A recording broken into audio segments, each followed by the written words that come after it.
Mabuhay! I'm Doc Pam, your pediatrician. Welcome to today's lecture on family medicine and preventive medicine on families with young children. In our previous lecture, we explored the concept of family as a couple. In this lecture, we'll dive into the transition from being a couple to becoming parents. This shift not only impacts the couple's relationship, but also changes their dynamic as they adjust to the added responsibilities and priorities that come with raising young children. Lydia has been a clinic's patient since her first pregnancy. She is 38, married to Melvin, an insurance agent, who only waves and peeps at Lydia's physician. She is sometimes assisted by her housemaid, who usually comes for consult bringing one or all her kids, Jason, Kimberly, and Patrick. Lydia haggles office work to make both ends meet. She worries about Jason, 7 years old, who is reported by his teacher to be always daydreaming in class. Kimberly, at 3, strangely speaks only several short phrases, and Lydia is too uptight with other concerns to even notice. Patrick, at 11 months, suffers frequent respiratory infections. Lydia complains of easy fatigability and increasing lack of timely intimacy and frequent conflict with Melvin. She also contemplates about applying for a job in Qatar as a welder, like what her co-employees are doing. Now, as a family physician, how are you going to approach this scenario?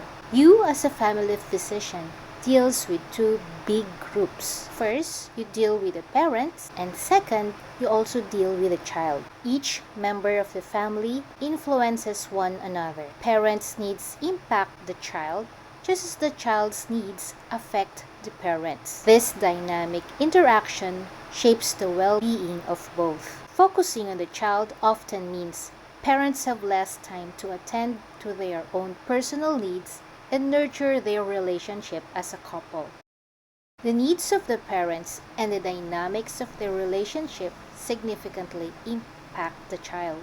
For example, marital problems can create a stressful environment that affects the child's emotional well-being and development. Now that we have analyzed the dynamics of a family with young children, let's define what we mean by young children. As defined in your textbook of family medicine, young children typically refer to those in early childhood, generally ranging from infancy to around 3 years old. This stage is marked by rapid physical, cognitive, and emotional development, as well as growing independence and social interactions. The period from planning a pregnancy through conception, birth, and up to 3 years of age. This stage includes critical developmental milestones, such as prenatal growth, infancy, and early toddlerhood. What shapes a baby? Let's start with genetics. From the moment of conception, a baby's development is influenced by the genetic blueprint inherited from both parents. These inherited traits determine physical characteristics like eye color, height, and hair type. But genetics also play a crucial role in shaping health, influencing susceptibility to certain medical conditions. While genetics lay the foundation, they interact with environmental factors to shape the baby's growth and development in unique ways. Now, let's take a closer look at how a baby develops. The embryonic period begins at fertilization and continues until the 8th week of gestation. During this crucial stage, rapid cell division and differentiation lay the foundation for organ development, shaping the baby's overall growth and structure.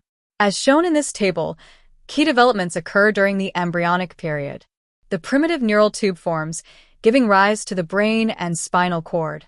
Early circulation plays a vital role, ensuring the transport of nutrients and oxygen to the developing embryo. Following the embryonic period comes the fetal period, which begins after the 8th week and continues until birth. During this phase, the baby undergoes rapid growth, organ maturation, and the development of essential body functions in preparation for life outside the womb. For myelination and brain growth that started mid-gestation and onwards, there is establishment of gross nervous structure occurring at week 8. There is complete migration of neurons at 6 months with continued differentiation. Axonal connections develop And here, the CNS is vulnerable to teratogens and hypoxia. Hypoxia can be induced if there is hypertension, seizures, and other illnesses compromising the brain growth. MRI studies suggest fetal connectivity disruptions contribute to psychiatric disorders. For the behavioral and motor development, breathing and swallowing movements begins at weeks 13 to 14, with grasp reflex at week 17, eye-opening at weeks 26 to 28, and during mid-gestation, which is around 4 to 5 months, full range of neonatal movements are observed. During the third trimester, the fetus can already respond to sound, bright light, and touch. Some studies even suggest that communicating with the baby at this point, or subjecting them to classical music like that of Bach, helps develop their language acquisition and cognitive skill respectively. Habituation and fetal movement decreases with repeated sound exposure but increases with pitch changes, signifies evidence of learning and memory. Now, let's look on the critical periods of embryonic development. Let us look on the critical periods of embryonic development. The critical periods of embryonic development refer to specific timeframes during which the developing embryo is highly sensitive to environmental influences, such as teratogens, nutritional factors, and maternal health conditions. These periods are crucial because they coincide with the formation and differentiation of major organ systems. The first period is the first 2 weeks, which is the cranial to caudal and left to right axis establishment. It is indicated by this yellow area. Embryos are very sensitive to teratogens in these first 2 weeks. The next period, which is also a high-risk period, is the embryonic period from 3 weeks up to 8 weeks. This is the high-risk period, and many malformations are induced during this organogenesis. And on this critical time, majority of birth defects are induced. However, they are done before the first prenatal visit. And the third period is the fetal period from the 8 weeks to 38 weeks and beyond. There is a decreased risk. Gross structural defects are less likely, but organ systems can still be affected. And for example, the brain continues differentiation, and toxic exposures may cause learning disabilities. Now, what is the importance of knowing the critical periods of embryonic development in your community rotations and clinical rotations?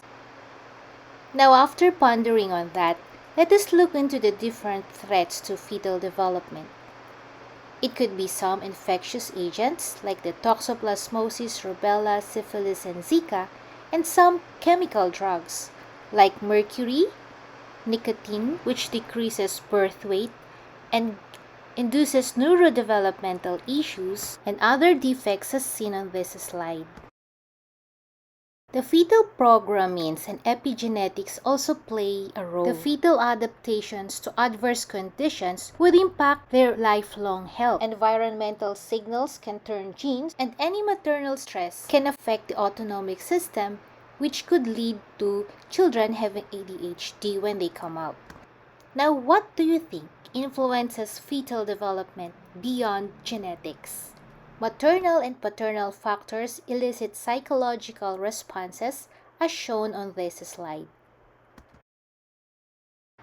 The developing fetus is influenced by various social and environmental factors, including maternal nutritional status, which affects fetal growth and development. Substance use includes both legal and illicit drug and psychological trauma, wherein the stress and emotional distress during pregnancy can influence fetal outcomes, and until they develop into adulthood.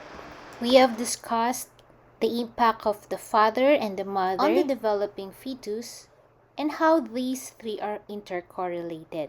Now let us look on the young child from 0 to 3 years old, their growth and development, and their needs. For our different types of development. We have the motor, cognitive, and psychosocial. The developmental domains would track the gross motor, fine motor, social, emotional, language, and cognition. And we have discussed this in our pediatric lecture. There are also psychoanalytic theories that has been proposed. One from Freud, which have emphasized body-centered drives and the resolution of conflicts for emotional health. And we also have Erikson, who expanded Freud's ideas to psychosocial stages. Other cognitive theories from Piaget, who proposes that children construct knowledge via assimilation and accommodation.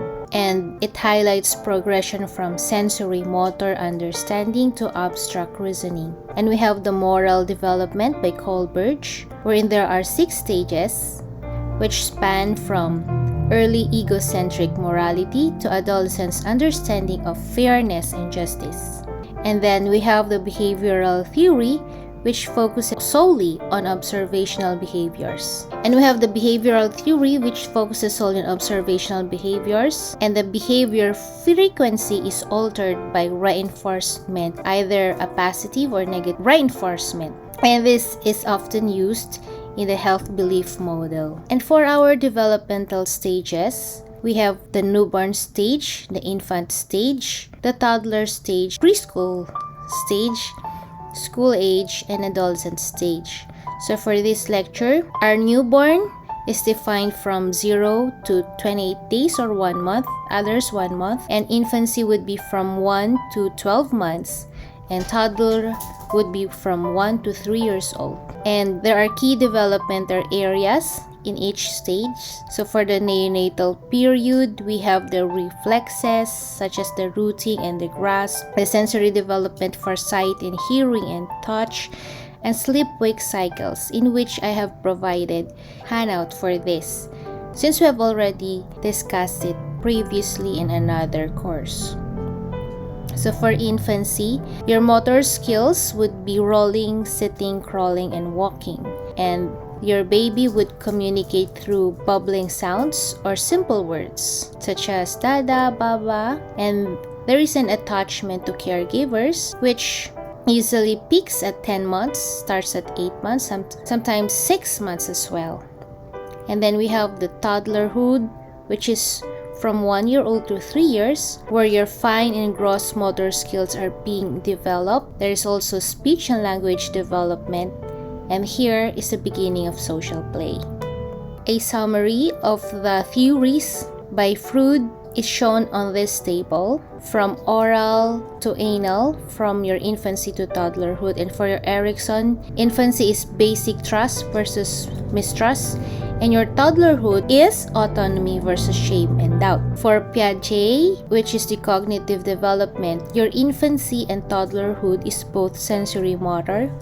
And for Kohlberg, this is started at 2 years old. First is the pre-conventional, which is they avoid punishment or obtain rewards at stages 1 and 2. Here is an example of the developmental area for the 6 to 12 months, because it is comprehensively written in the handouts that I have given you. So there are social development at 6 to 12 months. There's already achievement of autonomy, which leads to tension between independence and attachment. Independence, when you want to feed them, they don't want. They want to feed themselves, and however, they are also attached. So when the mother leaves her child, there is a sometimes separation anxiety, because they have a need for security and comfort. And by 1 year old, for the physical development, the birth weight triples and the length increases by 50%. So if the birth weight is 3 at 1 year old, you would expect the patient to be 9 kilograms. And if the birth length is at 50 centimeter, a 50% increase would be 50% of 50 is 25. So you add 25. So that would be 75 centimeter at 1 year old. And here they have developed the ability to sit unsupported, pivot while sitting, crawl, pull to stand, and begin cruising and walking. So cognitive development is the object permanence. When they're seeing a ball and then you let it fall, they know that the ball went somewhere, so the infant would search for those hidden objects. And sometimes you can also do this for the peekaboo. They know that an object exists even when not seen. And emotional development and communication development also happens at this stage. Nonverbal communication and expression of emotions, you can see them laughing. And then when you play with them, for the normally developed children, they know if you are happy or if you are angry. And then there would be some words that would appear as the object permanence develops. And you as a doctor should prepare these parents for the emergence of feeding and sleeping issues due to developmental changes. So the previous hours of sleep for neonates would be decreased. So you should tell them about the separation anxiety or the object permanence, the achievement of autonomy versus independence and attachment. So here are the example. So now we have discussed the family with young children. Your role of a family physician based on two groups, for the parents and for the children. Your role will to have interventions. Now we have two interventions, the proactive versus the reactive. So proactive is prevention and definitive is responsive. Definitive is when the patient was brought in due to some illnesses, so you would treat that illness. For the prevention or proactive intervention, before any illnesses happens, you already want to prevent it. So now what would be the anticipatory guidance for the would-be father and would-be mom? We said that the development of a young is affected by the dad and mom's health, their readiness, even before they conceive. So if you have an older father or an older mom, beyond, for example, 35 years old, you would expect, or there's an increased risk for a possible Down syndrome if the father has been smoking and drinking versus a healthy father.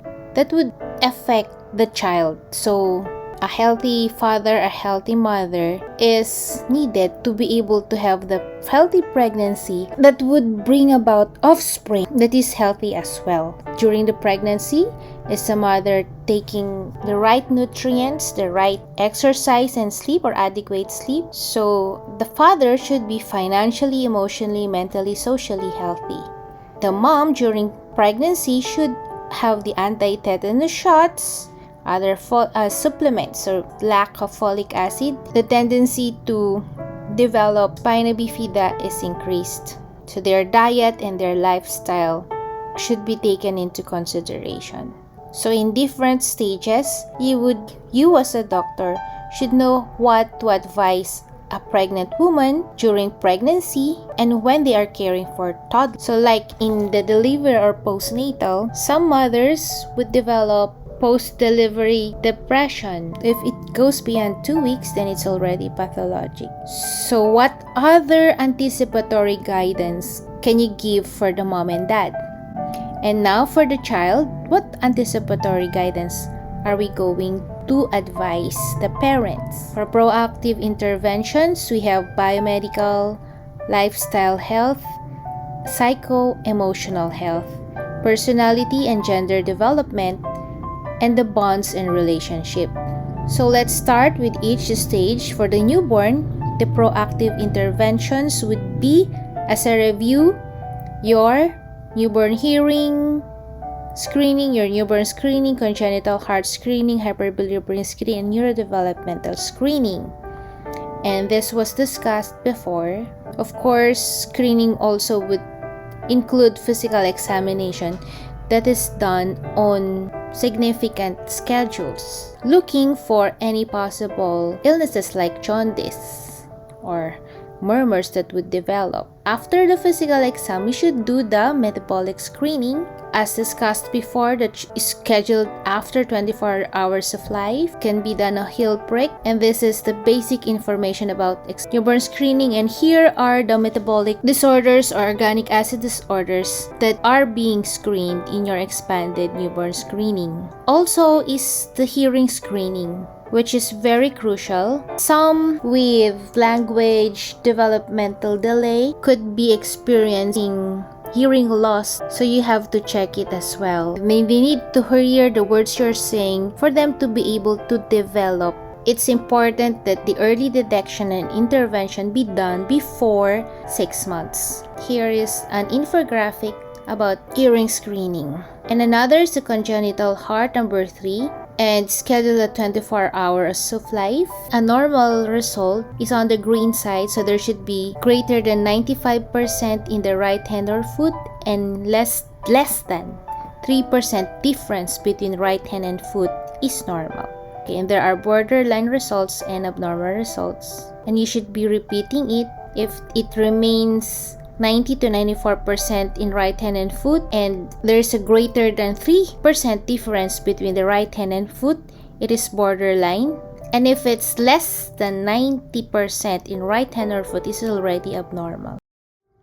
And the hyperbilirubinemia, which could be done PE first, because you don't want the baby to develop kernicterus, which will cause cerebral palsy. So it's very important to screen them for signs of hyperbilirubinemia. And then the neurodevelopmental screening, wherein you screen this by investigating if there are any risk factors during the prenatal period. We have discussed earlier that a decrease in the oxygen during prenatal period will have effect on the baby as it develops, and of course when they grow outside of the womb.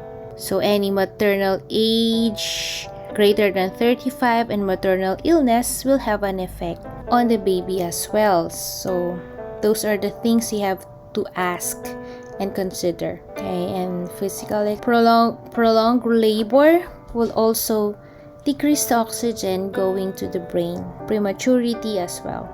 Anticipatory guidance for the newborn, of course, is nutrition. So what is the best nutrition for babies from birth to 6 months? Is it A, B, or C? If you answered breastfeeding or breast milk, then you are correct. What are other proactive interventions in infancy? Of course, immunization and safety. So for immunization, here is the new childhood immunization schedule. So your BCG and Hep B at birth, and then at 6 weeks, your Hep B, DPT, Hib, OPV, oral in the health center, and then IPV if 1 or 6-in-1. 5-in-1 with all of this included. And then separately, we have the PCV and the Rota. After a month, the second dose of those vaccines initially given. And then after another month, the third dose. So for the Hep B, you have 4 doses. For this 3, you have 3 doses each. And then that's up to 6 months. And by the age 8 months to 10 months, that's when you give the measles, and earlier than 9 months if there is an outbreak. And you can also give Japanese encephalitis also at almost 10 months. And then at 1 year old, you give booster doses for the ones you have given below 1 year old. Then you MMR, varicella, so another dose. So for childhood screening, you screen them for vision, hearing development, and others. So as a review, BMI and blood pressure. BMI measurements can start at age 2 and should continue annually so that you can address the obesity. And blood pressure screening begins at age 3 years old or earlier if the baby is high risk. An example of high risk groups would be signs of increased ICP, like if it's a child, blurring of vision, vomiting, sometimes even seizure. And for kidney diseases, will have an effect on the blood pressure regulation. So if your kidney is compromised, there's increase in blood pressure. And also the visual, cataracts, amblyopia. So it's very important that you detect them early and intervene early so that amblyopia will not persist. And of course, when you examine the eye, it will also reveal broader health concerns. Like if there is a whitish cornea of eye, could be due to any congenital glaucoma or other X-linked recessive diseases. So I'm just showing these slides to you because I have already given this to you before. And this visual acuity test should be done at 3, 4, and 5 years old. You examine for red-orange leaf reflex ocular motility test. So instrument-based screening like this, 12 to 24 months. And of course, the developmental screening could be done at specific ages to detect any delays, as we have known earlier what the expected developmental growth. The developmental screening an extensive one should be done at 9 months, 18 months, and 30 months so that children are ensured that they are meeting the developmental milestones such as language and motor skills.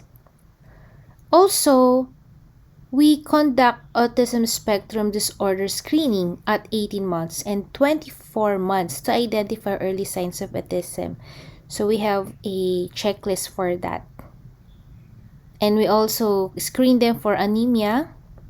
If they are previously anemic, screen them again at 15 or 18 months. So when there are clinical signs like pale palms, pale palpebral conjunctiva, and then a CBC of low hemoglobin, you screen them again for 15 and 18 months after you have, of course, when you have screened them to be anemic, you give iron therapy. And if lead screening also is recommended at 12 and 24 months for children in environments with potential lead exposure like old paints in old houses, and tuberculosis screening if the patient is at risk. You should investigate if the child is exclusively breastfeeding for 6 months and advise them accordingly. And if they are breastfeeding at 6 months and beyond but not giving complementary feeding, you should advise them. So pinggang Pinoy also at 12 months. You divide your plate into 4. 1/4 of it is vegetable, 1/4 is fruits, 1/4 of your plate is carbohydrates or rice, and 1/4 is meat. If your patient wasn't screened for any beta thalassemia, you can give iron to the patient as well. So 7.5 milligram elemental iron for low birth weight infants, and then we give 15 milligram elemental iron for 6 to 11 months. So, and 30 milligram elemental iron. And also we give vitamin A for 6 to 11 months. This is 100, not 1000. And then 12 to 15 is 200 also.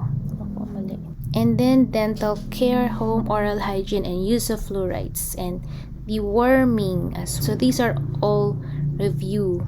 And you advise them for their adequate physical activity. So screen time should not exceed 1 hour per day for 2 to 5 years old. And age-appropriate physical activities, at least 60 minutes a day, should be advised. Included in the biomedical is also the safety or injury prevention. So 0 to 6 months, use of rear-facing car seats, and they should be sleeping on the back, and avoid food that can be aspirated like peanuts. For 6 to 12 months, we do not advocate for use of baby walkers. In the studies, they have found out that it's causing more accidents. And on cabinets, safety latches should be placed. During bathing, there should be vigilant supervision, especially if near any swimming pool. And check for any tables and chairs and stairs that are prone to accidents, so you should change them instead. And when your child is learning to walk, you should supervise them. Choose the right toys and also safety during play. For 1 to 2 years old, safety as a passenger and as a pedestrian, use of safety caps and latches, handguns, poisonous substances, because they are very curious, so this thing should be kept out of reach. And then teach them how to use bicycle helmets, sports gear, and life jackets. What you can do also is to give infographics in the clinics. Lifestyle health. The importance of good play and in a safe environment should be emphasized. There should always be an exercise a day, adequate sleep, good nutrition, right amount, right time, preparation and cooking, adequate hydration, limited and monitored screen time. So this is the summary. And included, of course, here is the dental health. When to brush teeth, use of fluoride, and practice of flossing. You visit the dentist once tooth has already erupted. So they should have their own dentist. And included also for the lifestyle health is mental and developmental health. You monitor for any language developmental delay, like poor attention span, dislike for reading, memory problems, math difficulty, slow and writing speed. So if you observe that on a child, refer to a developmental specialist for evaluation. And what you can do is also provide stimulating books with big pictures, puzzles, and interactive games that they can hold, not just in the tablet. So there should be value formation first prior to exposure to gadgets, and limit use of gadgets. For psycho-emotional health, you look into the adjustment of parents to the transition of emotional space to children while holding on to intimate connections, so that they still will be able to participate in financial decision, child rearing, realigning of roles, and self-care. Indicator for success would be problem-solving ability and communication. There are 5 protective factors for strong families and health child development.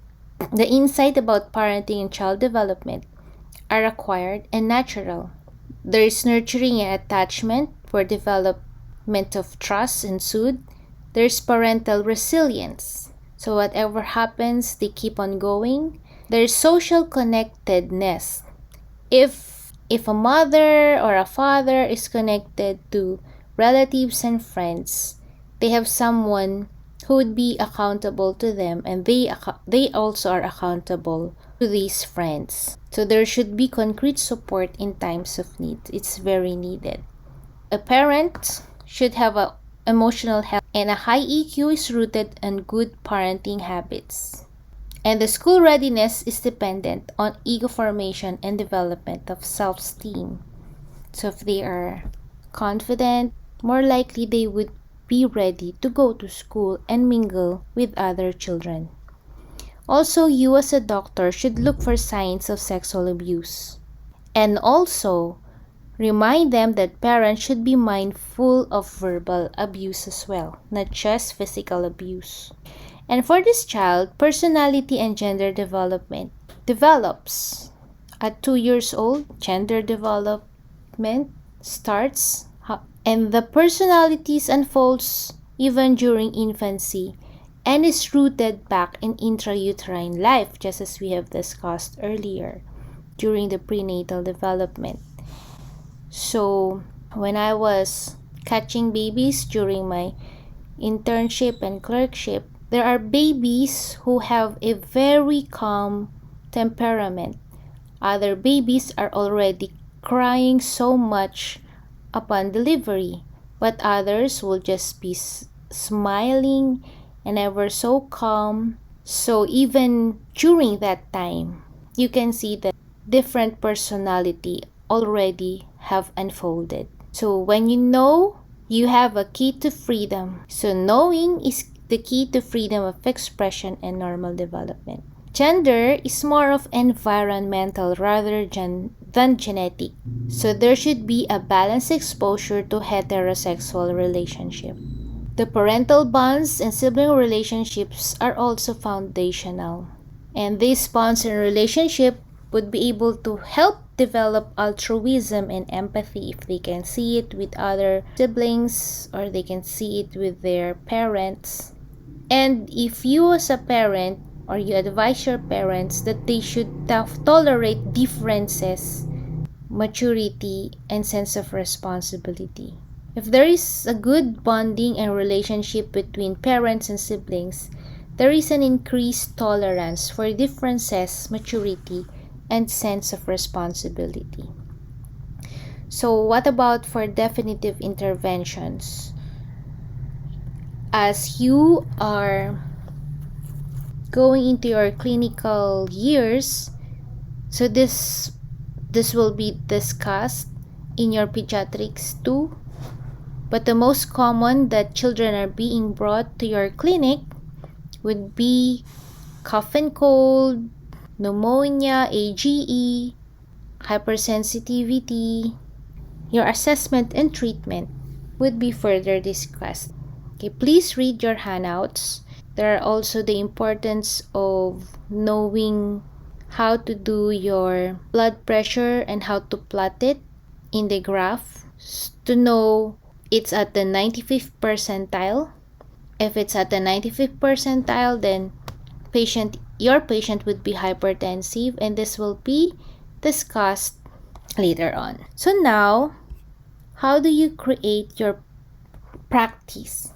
So make sure that that families should come to the clinic together. That's the ideal. But a family physician should make do and able to put pieces together, however brief or fragmented the visit is. So you must be curious and investigative in a way and observant. In your clinic, it's important that there are toys provided or a play area where children can play. And parents also would appreciate informal chica, like asking them what happened when they came from the vet and what happened to their pet. Also, you can conduct family conferences once in a while. So for your clinical scenario, you have conducted a small group discussion, and for your takeaways, for your activity, write a 50 to 100 words reflection paper on the family with young children, emphasizing on your roles as a generalist physician, especially taking into consideration the clinical scenario that was presented to you.